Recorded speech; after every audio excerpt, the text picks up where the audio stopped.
Hlinka, and this is way more your camp because I won't even pretend that I've been dialed in for the Hlinka Gretzky. Especially, I mean,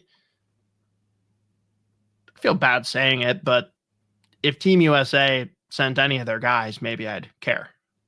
But they never do. So I don't. Well, the Hilinka this year was pretty fucking sweet. I mean, I think at this point, anyone or most people listening to this, we've talked about the Hilinka pretty much every year. It really kicks off the draft season for the prospects. Typically, this is a tournament where Canada sends an absolutely loaded lineup, which this year was one of their best. USA doesn't really send many of their top guys like from the program or anyone from the program, so it's mostly like USHL, some AAA, whatever. And Sweden, Finland, they always send a pretty good squad. But for the second time ever, USA pulled it off to beat Canada in the semis, and then they took down Sweden in the final. A couple of guys that are going to be eligible in 2007 really popped off. They had a couple of players that like were not like unknowns or whatever, but really played well. But, like, we'll talk a couple standouts from the big countries. But I mean, it was awesome. Again, second time they've ever won. Like Canada's won almost every single one of these, and like a couple of years ago, they like were not. I think it was 2022 or 3. The whole like Canada was like at no point were they trailing. It was only like 0-0 for like a combined 9 minutes. Like the whole tournament that year, they just like kicked the shit out of everybody. And Canada's lineup this year was loaded. A couple of their top guys weren't there. Like McKenna obviously wasn't there, and then Ryan Rubrick wasn't there. But they still set one of the best lineups we've seen. Like Keaton Verhoff was there, Matthews Preston up top, Tynan Lawrence. Like probably 3 or 4 guys that have real shots going top 10 of the draft. Ryan Lynn's another one who I really like. We'll talk about him in a little bit, but Canada or USA pulls it off. They looked really good on the power play. They got really good numbers from like their back end, produced offensively, and a couple standouts that really like kind of put themselves on the map to be potential first round candidates this year. But like, yeah, no, it's awesome. Like this summer they win a world championship for the first time. Now they come out here, Hilinka, second ever. I think it was the first time they even appeared in a final since like 2016, maybe. But yeah, no, it's a huge win. And it was obviously in Brno and Trenton. But yeah, no, the game's really good. Including like Sweden, Finland's really good too. Sweden went nuts offensively, top 3 scorers of the tournament, including one of the defensemen. Talk about them a little bit, but it was a really good tournament. Really cool that USA pulled it off. And you know, you can't help but wonder too, like especially for USA hockey, how much like the 4 Nations tournament last year really like put an emphasis on guys wanting to play. Like the Hlinka is different because again, there's only a certain amount of guys from the US that are going to be like invited to go play. But we saw what happened with the World Championships this summer, where like guys really wanted to go, and again they won obviously. But it's been a pretty good year all around. I mean, like obviously back-to-back World Juniors, so like USA hockey's like continues to take steps forward. But yeah, no, it was a really cool tournament, very fun. We can probably just talk about some standouts for different teams. Well, I got one question, and I hate to like, it's gonna come off a lot like, oh, you're a scout. What do you look for when you're scouting? Like, I'm not doing that, but I am kind of curious for myself and for the listeners. Like, when you're scouting this versus scouting World Junior, like, are you looking for different things, or is it literally just I'm watching the same hockey? It's just happening at a different time. Yeah, I mean, for me, I don't know how everyone else kind of views the Hilinka, but like for a lot of these players, it's like probably the first few times you've ever seen them play, and it's like the first time they all like are at the same event. So it's really, for me, it's more so like getting to know some of the other like prospects, like maybe some guys outside the projected like top 10 coming into the year already. So it is just more of a chance to get exposure to like the other guys who are going to be going first, second, third round, some relatively unknowns, like see who pops off against players their own age. And then you kind of just go down a rabbit hole from there, like going and finding old tape from some of the guys. And like a lot of these guys be the USHL, a bunch are going to play college hockey, a bunch of the guys are coming from the OHL, CHL to college hockey. So it is just like getting a chance to like see all of these guys. It's like the first event that pops off like the draft season. So It's a really good tournament just to watch, to get to know some of the big players they're going to be tracking all year long. It's fair. So who popped in this tournament that, like, obviously all these guys are on your radar to some extent. Is there anyone that you were like, oh, I wasn't expecting that? Yeah, I mean, like, pretty much the collective effort, like the collective performances from Team USA were just like unbelievably impressive. Like Blake Zielinski is a kid that was their most consistent offensive performer all year. Probably not a first round candidate at the moment, but like first couple of rounds, really creative with the puck. I think he finished with 9 points and had points in all 5 games. Was behind the 3 Swedes for the most points in the tournament, but he was just a constant factor with the puck. Pretty creative playmaker, can score goals, got a really good shot. I think he was with Des Moines last year in the USHL, put up like 30 points, 40 games, so he's pretty good for a draft -1. And he's obviously expected to have another real big year in the USHL, headed to Providence in a couple of years. But he really popped offensively for them. Another standout for me for Team USA that I had not really seen a ton of, because this is another kid that's going to be eligible for 2007. He's an October birthday. Levi Harper. Really fun player. Thrives with the puck on his stick. Super agile skater, like retrievals, breakouts. He's just a machine. And I mean, he was producing offensively. He's got really good offensive instincts. He popped for them, looked really good. Jack Hextall is another forward for them who looked really good. He's probably a potential like late first round pick potential. At the moment, again, we're fucking August, so who knows where this ends up. Right. But he was very good. Really dynamic playmaking, strong skater. Another kid in the USHL played for Youngstown. Obviously going back there again. Committed to Michigan State, shocking. But he looked really good here. One of the better players for USA. Finished with, I think, let me find the actual. Wait, so if he's committed to Michigan State, that means he's going to decommit and go to the Gophers when his brother does, right? Yeah, there you go. 7 points in 5 games for Hextall. And then the other one, or there are 2 for USA. Another kid eligible in 27.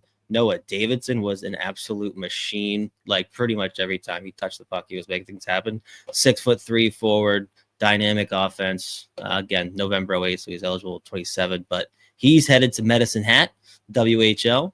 Actually, he's a Shattuck St. Mary's kid. But he was incredible at this tournament. He's big, skates. He's got a really good shot, really creative with the puck. He made some Swedish defensemen look absolutely silly. But he was awesome, big time stand up. But he's I don't think he's actually. I think he's committed to BC for 27, 28. BC kid. And then the last one for USA that really popped off for me was Nikita Klepov, 6 points in 5 games, including either the game winner, I think it was the eventual game winner in the gold medal game against Sweden. But Russian American, born in Florida, but was playing in Russia up until like 2023. I think he came over a couple years ago. Just so fitting that he was born in Florida. Yeah, I know. Played for Sioux City in the USHL last year. Committed to Michigan State again, shocking. But he's actually going to be heading to Saginaw on the OHL next season. But really skilled with the pucks. Got a really nice release. Flashed a ton of playmaking ability at this tournament too. So he stood out big time for the USA. It was awesome with the gold medal game. Yeah, those are the USA standouts. So it was just again like guys that we've seen a little bit tape from. Just, again, it's not the program kids, but a lot of kids from the USHL, obviously. So it was good to see them all at this tournament. Obviously, they got the results. So yeah, and a lot of players that we're going to be like having to keep track of. I mean, the Klepov's another guy, probably late first round pick potential right now. Late. Like the 30, 31, 32 maybe. I think Wheeler actually just posted his first top 32 for 26 today, so I could check that out too. But damn, yeah, he looked really good. He had a couple of toe drags that were just like electric, and I mean, he was hitting everything that moves too. Like, he's a fun player. So was there anyone that you were like excited to watch this tournament that just kind of disappointed? I don't know about like disappointed per se, but I mean, I think like you definitely saw the flashes of what makes Keaton Verhoff incredible. Like, I mean, the size skill combo. I mean, this is a kid that put up 21 goals as a draft -1 in WHL last year. Like, that's insane. But he flashed some of that upside or the offensive ability. Like, I think he's a good skater. It's like not necessarily one of his absolute strengths, but it's not a weakness either. But like he showed some flashes there. I think like just coming in as a kid that like, there are some people trying to create the noise like, hey, this is going to be a kid who's going to be challenging McKenna. Like he might be a guy that could upset McKenna first overall, which is not completely out of the realm of possibilities.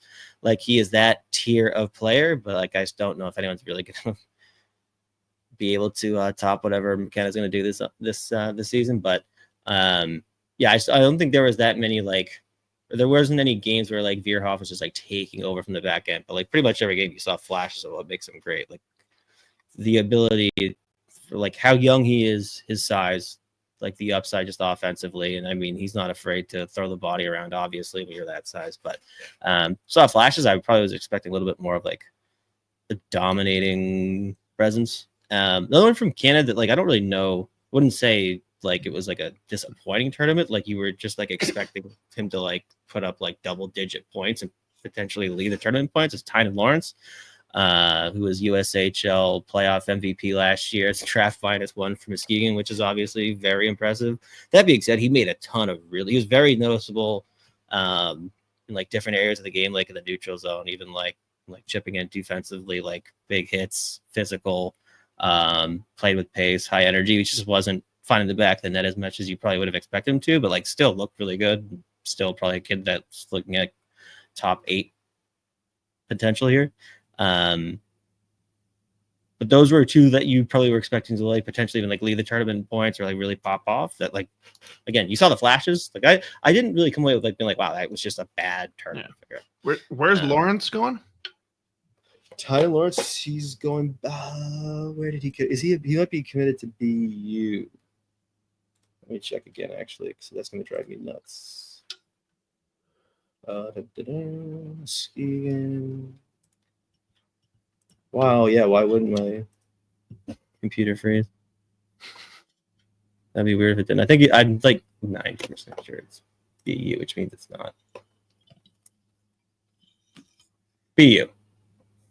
But he'll be. I think he should be back in Muskegon next year. I think he's got the C actually for Muskegon. But yeah, just again thought we were gonna see like him potentially put up like over 2 points a game at this kind of tournament. But sure, again, was super noticeable and making plays. But there were a couple kids on Canada that looked fucking incredible that I'm really excited about. Like Ryan Lynn on the back end, for me, probably gonna be I don't know. He's gonna be an interesting one because he's a 5'11" right shot defenseman, but like in this draft pass, especially defensively, he's probably the best like defensive defenseman in the class. Really, really strong skater, breakout machine. He does have some offensive upside. He just like the name of the game for him is his defensive game. You cannot beat him wide. He's super strong, reads the play really well. He was noticeable every shift virtually for Canada this tournament. Looked unbelievable, put up some decent points. I really, really, really like Ryan Lynn, and he was incredibly impressive the whole tournament. And then the other one, Ethan Belchez, we talked about him before. This kid is fucking massive, obviously. I think he's 6'5", 6'6", 220, 230 pounds. And I mean, just a machine, like physically, obviously, like does not pass up the opportunity to just like lay someone out. But like he has some absolutely ridiculous hands, especially like right in front of the net. Like I was listening to Chris Peters and Ken Robinson on their show talk about him. Like I think it was Cam got a text for like a scout where it's like still like different player as far as like the approach to the game, but like as far as small area skill and how good he is in front of the net, he's like a JVR type where it's just like, first of all, you're obviously not like get position on it, but like what he could do at bouncing, like you can't, he's another kid. He's just like, there's no bad pass. He can redirect anything that's in front of him. Plus like small, you can just like stick it in a phone booth and in front of the net. Like he's more often than not going to score. And I thought his skating actually stood out significantly more than he did last year. Like he looked like significantly more quick on his feet, way more agile. And if he can become like a plus skater, boy, like watch out, this kid's gonna be. I mean, he's already a projected top 7-6 player, but like if his skating does take another step forward, like he's gonna be looked at like in that top 5 for sure. Do you think he'll ever make it as a player in this league, though? Oh yeah, there is no world where he doesn't. I don't know, dude. If the comp is JVR, yeah, he might need Phil. That's what I'm saying. Might need Phil. James, don't forget who made you a player in this league. James, don't forget who made you a player in this league. Oh, actually, I did have one more. I saw a video of Phil pop up recently where he was like walking by a Dion Phaneuf interview, and Dion just starts fucking carving him. Oh yeah. He's like, oh, Phil, isn't that like your 4th cookie today? He's like, it's my first cookie. Fuck you. He's like, no, it's not, Phil. It's not Phil. Yeah, no, that Leafs team that was just like horrible, but like the clips from that show or when they were all mic'd up was great. Gosh, Phil Kessel, the gift that just keeps on giving.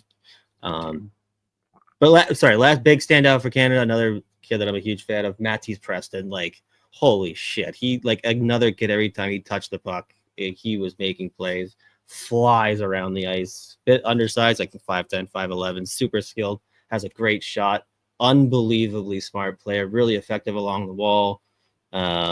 Is not afraid to get inside. Like, he is a very, very fun player. Big fan of Matisse Preston. He stood out big time at this tournament. I think he finished with 7 points in 5 games. But as far as forwards go for Team Canada, it was him and Belchez that probably stuck out the most. Nice. All right. Then a couple more though for Sweden though. Sweden, they obviously make it to the gold medal, lose to USA. They had the top 3 scorers in the whole tournament. Marcus Nordmark's a really interesting one, right wing, like absolute sniper. I don't know shit about him. He was flashing insane playmaking this tournament too. Really popped off. Was probably projected like late first round, probably still around there. I think some people just like given what he just showed, like if you were gonna, again, we're in August, but he definitely like put himself on the map big time to be a potential like mid first round guy. But he led the whole tournament in points and goals, 7 goals, 12 points in 5 games, points in every single game, was the driver for Sweden offensively. Was really, really fun to watch. Some of the individual skill that he was boasting was just incredible. And pretty much every time he touched the puck, you were just assuming it was going to end up in the back of the net, but he was fucking awesome for Sweden. Where's he playing this year?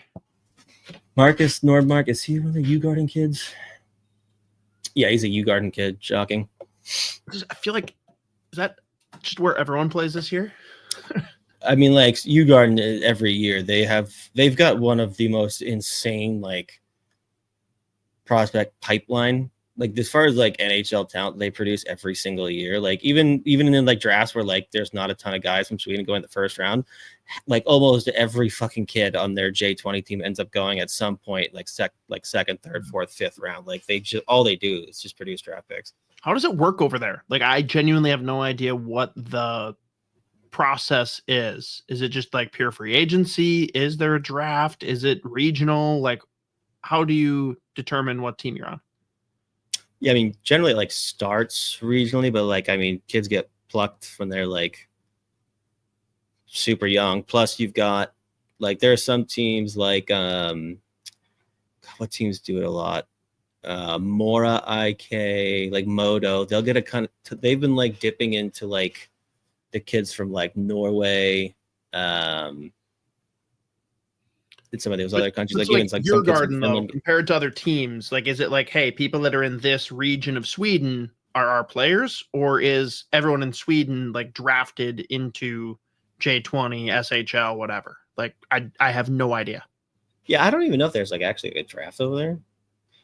So they just run shit, basically. Yeah, I mean, like it's interesting too, though, because I mean, it's not like they win the J20, J18 like every year. Plus, they do have like the J18, the J20, so like the kids play it both. Like last year, like Nordmark specifically played J18 and J20 like pretty evenly, including both playoffs. Like, but yeah, I don't know. They just have whatever they're doing, however they do it over there. Like, I know they pretty much preach like really like soft skills, small area type stuff, like when they're super young. And I mean, like they just end up pretty like super smart players too. But yeah, but no, Nordmark again, like I mean, just incredible at this tournament. And then let me pull up my sheet again because I had a couple others. Again from Sweden. The other top scorer with 11 points, 5 games, Elton Hermansson, scored 10 seconds into the gold medal game. He just picked up the puck off the faceoff and solo just like danced through the neutral zone into the blue line and unleashed this absolute missile of a release top quarter. 10 seconds in, it was like, okay, well, we might have a problem here, but really flashy playmaker, insane skill, but like the shot and like his ability to just the quick release and like just super deceptive with it too. Absolute sniper. Definitely a kid looking to go mid to late first round. Could potentially go higher than that. He's a moto hockey. Played both J20. Well, actually, he played more so in the J20 than he did J18 last year. Actually, I think he was at the Rebro last year though. Put up decent points, but he was incredibly noticeable every single game for Sweden, like him and Nordmark both. But like again, the thing that stands out when you watch him is just like his ability to just unleash the puck from anywhere is incredibly impressive. And obviously he's got just insane hands. But yeah, he looked really good. And they had a defenseman, Axel Elofsson, I think that's how you say it. Right shot D-man, somewhat undersized, 5'10". Ended up with 11 points as well. Bit of a power play specialist, incredible skater, really offensive defenseman, super agile. It's really good for them, obviously, the power play. In the J20 last year, he was almost at a point per game as a draft -1, which is very impressive as a defenseman. I mean, they put up good points over in that league anyways, but obviously a big-time standout. But, like, weirdly, the defenseman for Sweden that really stood out, potentially even more so, was this kid, Malte Gustafsson. He is an absolute animal. 6'4", 200 pounds. Where is he? I think he's HV 71 over in Sweden. Super mobile, two-way, like can transport the puck, but defensively, like just kills plays. And obviously, he is not afraid to use his size, and super physical in his own end. One of the best defensemen at the tournament. He probably would have got like defenseman tournament if it wasn't for like Elofsson putting up 11 points. But I mean, I think he probably impacted the game more so, like in all 3 zones. Just again, super imposing defensive presence. Just cannot get to the net front when he's on the ice. Again, really good on retrievals, getting the puck out, first pass, he transported himself, really strong skater, super mobile. Big fan of Malte Gustafsson. Again, probably a kid that's, especially given the fact that he's right shot and he is 6'4", and he moves as well as he does. Justifiably though, not just because of how big he is and the fact it's right shot, like he's definitely a first round candidate. As of August, 10 months out from the draft, but he stood out big time at the tournament as well. Really like his game. There you have it. Is that everybody? Probably. And then last one, just a kid from Finland. Brother Emil Hemming got drafted by Dallas a couple years ago. Oscar Hemming, also an absolute animal, 6'4". He is an absolute sniper, but he loves to run people through the boards. Like every time he jumps over, he is looking to lay the body, like absolute beast on the forecheck. Is not afraid to play through contact, absolute beast on the power play. Like when he just sets up shop, you have to know where he's at. He can snipe from pretty much anywhere. He was really noticeable this tournament. They tried to spread the wealth out offensively, like halfway through the tournament, and that kind of obviously like they put him on the second line with some lesser teammates, and that really like affected him. But still noticeable just as far as like the physicality. Like he was going to make himself useful, whether he was going to be their go-to guy for offense or not. Still led their team in points. But he's got an absolute howitzer of a shot. Big kid that uses his size. He's really physical. He's very fun. So he's pretty similar to his brother.